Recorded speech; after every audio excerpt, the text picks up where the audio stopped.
everyone. What's up? Okay, so I'm back from my colonoscopy, and as you can see, I'm doing pretty well, feeling pretty good. Not feeling tired at all, none whatsoever. So that's a good thing. Second thing, before I get started, I want to tell you, my whole experience. If you like this video, click the like button. If you would like to subscribe for more videos on how life is here in New York City, you may click the subscribe button. Leave a nice comment down below letting me know what you think and, what I could do better. It's always good to hear from you guys. Okay, so here's my experience of the colonoscopy. Basically, it was a crazy time. What was supposed to be something that was going to be only for 2 hours starting late in the morning ended up being a whole afternoon, right? It is now 4 o'clock. My appointment was 11 o'clock, so which tells you how much time that I had to wait and how much of an ordeal that I had to go through. All right, now the biggest issue that I have with this facility that I went to, it's called Gramercy Park Digestive Health, 250 Park Avenue South. Not the best facility, all right? The people there are very nice when you see them in person. They're not very good to talk to over the phone. They were not very professional. I spoke with about 6 people about my concern that I had, and neither one of them were listening very well, as I had to repeat myself several times, and then when they repeated back to me what they thought I had said, it wasn't what I said. So, when you're there, they work efficiently to get you in and out, but if you talk to them on the phone, they're very unprofessional. So my concern was about getting myself home, since I said that this was a procedure that I needed to undergo sedation to do, since they were, sticking a tube with a camera up inside my intestines. I need to be put under sedation for this. So my concern was about getting home safely. Now, it's been my experience where any procedure that I have had where I need to undergo sedation, they arrange for you to have a ride home provided by a medical driver, one who is equipped to handle medical situations that may come up as a result of these types of visits. And the medical facility usually organizes these things for you. They organize it and they bill your insurance. With this particular organization, this was not the case. So when I had my initial appointment with my doctor, whose office is not, who does not practice out of that office, by the way, who's able to do her procedures there out of that office, but does not practice there. She practices up somewhere in the Bronx. She told me that the facility does not provide this type of service where they could arrange transportation for me. I was shocked. I've never heard of that before. But I said, you know what? I'm a very busy person right now. My job was in session. It was in full force during the middle of the year. And I said, you know what? I'll just deal with it whenever I can. So a couple of days ago, I called up my insurance, and my doctor was actually recommending, you should call your insurance and, find out what they could do to help you. So I called up my insurance to inquire about getting safe transportation from the medical facility. And the gentleman told me that since I am a gold member, I'm not going to say, which insurance it is, because that's frankly none of your business, but I'm going to say that he said, since you're a gold member, the medical facility will have to arrange the transportation for you, and then they will contact us and they will bill us for the medical transportation. So they will have to do everything. Okay, so that's a different story. That's different than what I was told. So I called up the medical facility on Friday afternoon at 4:30 when the facility closes at 5 o'clock And it says on their answering machine they are open from 8 until 5 o'clock. And please leave a message. We'll get back to you at our earliest convenience, blah, blah, blah, blah, blah, blah, blah. Well, at 4:30, no one was answering the phones, and I did not get a phone call before 5 o'clock. I got a phone call today, Monday morning, the day of the procedure. First thing in the morning, I got it like maybe 8:40, not really first thing in the morning, but maybe like second, third thing in the morning, like 8:45, they called me up. All right. And by that time, I needed to be up and I should have been, getting ready, get dressed and all that. So I was just waking up when they called me, and it was in the middle of my time when I needed to get dressed and get out the door. So I talked to about 6 people from this agency, from this medical facility. And none of them were able to help me. First of all, 5 out of 6 of them were just not listening to my story because they did not hear me completely. They were interrupting me, and then by the time they repeated back what I had told them, it wasn't the correct scenario. It wasn't the right thing that I was saying to them. So I was so frustrated. They were not listening to me. They did not understand me. They did not understand my problem, and thus were not equipped to help me. It was crazy, right? I told them everything that I had just explained to you guys. And finally, they put me in touch with someone, I guess it was a manager from a different location. And she wasn't even sure of what to do too. She basically said, well, we don't organize these things. So I really don't know how I can help you. And then she said, I said, well, you know what? This is not my problem. So how about this? How about while I'm getting ready, you can make a phone call, find out, and then call me back. Right? So that's what she did. I'm still getting ready. She called me back maybe 5-10 minutes later. And she said, I called your insurance company, and your insurance company said that you have to handle this. You have to do something. I said, how is it that they're telling you one thing and then, I'm getting another information. I'm getting another piece of information.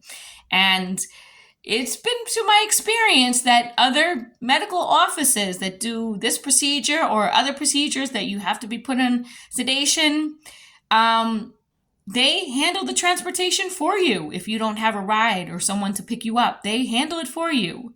So how is it that I'm hearing this? I don't get it.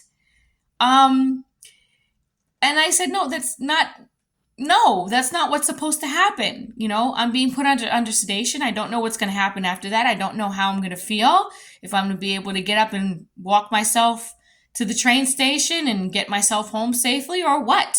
I don't know. I've never done this before. And she said, well, if it was something that was supposed to happen through us, you would have needed to let us know a long time ago. And I said, look, this is not my fault. I'm not the one that's supposed to be doing this. You guys are supposed to be doing this. It's not my fault. So she said, well, I don't know what else I could do. I said, here's what else you could do. What you could do is, she says, we have nobody, we have never done this before. We have nobody who we could even recommend, and no one to call. I said, here's what you could do.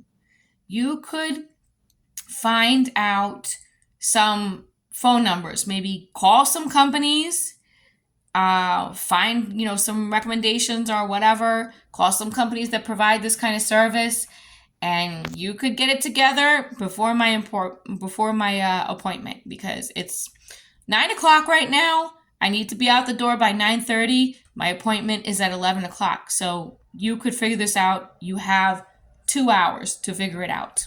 Okay? She said, all right, I'll do whatever I can. Good. Okay? She's like, but if you needed this done, then you should have let us know beforehand. I said, it's not my fault. No, I don't need to do anything. It should be like, suppose that, you have this appointment and it's scheduled and everything is arranged. All right. I had nasal surgery before where I needed to be put under sedation. That was all arranged. Transportation was arranged. No problem. So finally, I get to the place and, I'm filling out all the paperwork. And the receptionist says, you have to give us a urine sample, right? I said, oh my God, I have to give you a urine sample. Guess what? On the piece of paper with the instructions of how I need to prepare myself for this colonoscopy, it says no food or water or liquid, nothing to drink, no tea, no coffee, no liquid before the procedure. So how is it that I can give you a urine sample when I haven't had anything to drink this morning? How? And I have this piece of paper that says it. She said, oh, all right. Well, we'll figure it out. You could tell the nurse that, and we'll get you back there. We'll register you, and don't worry, we'll take care of you. I said, oh my God. Well, in my mind, I'm going, yeah, you need to take care of me, and I do need to get this done because this wasn't told to me, and I was following my instructions. Okay, so I finally get back there, and the nurse that was, doing triaging me was one of the same people that I spoke to who called me. And by the way, the people who called me don't handle, the first person that called me, he doesn't handle patient arrangements. He handles the medical part of it. He handles taking care of the patients. Why is he calling me about this transportation and giving me this information when he doesn't handle it? It's not his job. So if he doesn't handle this stuff, and he's giving me information that he's not sure of, that he doesn't know about. All right? That was the number one problem. And I had him and I had two other people from that same department who don't handle patient arrangements and transportation and anything to do with insurance or scheduling. Call me and talk to me and tell me the same thing. And also, these three people were, people that I had a hard time communicating with because they weren't listening to me, right? And also, I had a hard time understanding them too. They were very difficult to communicate with and very hard to understand. So it was just a big challenge, right? So she's back there with me and she's like, yeah, I talked to you, and you should be a little bit nicer. Listen, you got to understand, first of all, I did the prep yesterday, which is not a nice thing. I could only have one meal. I didn't get a lot of sleep as a result of doing this prep. Right now, I have 4 hours of sleep. 4 hours. And I'm tired and I'm hungry. And I'm worried about my transportation. You got to understand this when you're talking to patients like that. You got to understand what we have to go through. And she's like, yeah, I know, but you could be a little bit nicer. No, because you were the third person that I spoke to. After all this, you were the third person that I spoke to. And I explained to you how I was feeling and how frustrated I was and how tired and, the fact that I had a headache, tired, hungry, all that. You got to understand that. Don't tell me how nice I need to be to you, right? Because it's not easy for me at this moment. It's not easy for me. So, seriously, I'm trying to be as nice as I can, but when I have to repeat myself 3 times and tell my story to 3 different people, and each of them was not listening, how would you feel at that moment? Really? Okay. So, finally she helps me, she gets me on my way. And the procedure's done, and thank God nothing's wrong. Thank God it was successful. I wake up and, thank God I'm feeling fine. And they were nice to me. That was good. And they were pretty professional with me. They kept me waiting a long time, which was, not the best thing. What ended up happening was that the last lady that I spoke to, who was the supervisor, who, was saying she's making all these phone calls, ended up coming to the location and picking me up and escorting me to the train station. Now, that was nice of her. Thank God I felt well enough to walk to the train station, because if I didn't, then that would be another issue. Now, this anesthesia is actually still in my body right now. So one of the nurses, another one that talked to me on the phone, that was actually the first one that called me at the end of the visit, he said, well, make sure you don't drive and make sure you don't sign any important documents. I said, what makes you think I'm going to be signing any important documents? He said, well, that's just something I tell to anyone. I'm like, okay, that's kind of strange, because right now I'm thinking and talking and I'm pretty rational and I think I can make rational decisions. In other words, use your best judgment as to whether or not you should be saying these things to me, because I'm talking and making sense and making decisions on my own right now, and you're telling me that I shouldn't that I shouldn't sign any important documents. Don't just say these things out of matter of procedure when they don't need to be said, because it shows that you're just not interested in the patient. So it's it was a weird experience, and I'm glad I don't have to go through it for another 5 years. It would be 10 years, but I'm at a higher risk. So 5 years. And I'm definitely not going to use that facility again. And probably not go to the same doctor again, because, she was very short with me when giving me the instructions. She could have told me what the prep is really like. Instead, she just kind of sugarcoated it. And I'm not going to do it again, at least not with her and not at that same place. So I'm sharing my experience with you, so that if you have to do the same thing, hopefully it'll be a better experience for you. And you will now know what this experience is like from a real person's perspective. Not sugar-coated, nothing. I'm not going to say, oh, it was easy. Yeah, I mean, I'm sure it could have been worse, but it wasn't great. It was very inconvenient, and I'm very hungry right now and very tired, and I do have a headache. And these are just things that they don't tell you. And I feel like the way that the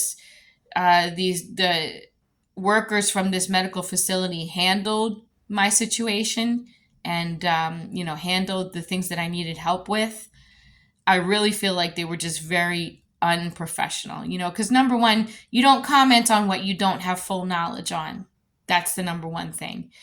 You shouldn't even be returning a phone call from a patient if that's not your department. If you work in the front desk, that's someone who needs to return my phone call. But I called the patient relations extension or whatever it was, not patient, maybe patient scheduling or whatever it was. That's not behind the scenes. That's the front line. That's the person that you need to speak to. So if you're not working on the front line, you should not be answering those phone calls. That's the first thing. And then the communication was a big issue. And I really hate it when I have to repeat myself, when people don't listen, they don't have the facts correct of what I'm saying. That's a problem. And it's not only with one person, not with two people, but with 3 and 4 people. 4 people that I had to deal with, that I had to say the same thing to, and they just weren't understanding it. So I'm not going to deal with this medical facility again, and probably not work with this doctor again. I'm going to have my one last follow-up appointment with her. And that's about it. All right. So anyway, I hope this experience helped you. If you like the video, hopefully I'm not going to have to do any more colonoscopy videos after this. But if you like the video and you want to see more, click the subscribe button and the notification bell, and click the like button also for a big, big, big, huge like. Leave a nice comment, and hopefully you had a better day than I did. All right. Thanks for watching, guys. Talk to you later. Bye.